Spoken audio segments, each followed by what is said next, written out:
Hey guys, in this quick tutorial, I'll show you how you can record overdraft account in QuickBooks Online. So let's get started first. Log into your QuickBooks Online account.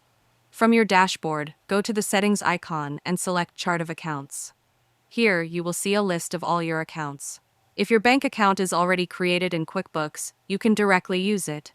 If not, you'll need to create a new account by clicking on New, selecting Bank as the account type, and completing the setup.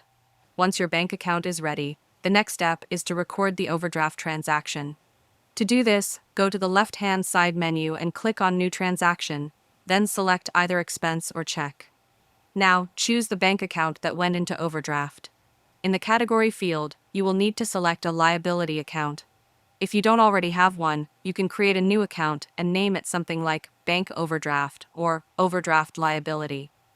After that, enter the overdraft amount provided by the bank, add the date, and if needed, you can also add the bank name in the vendor field.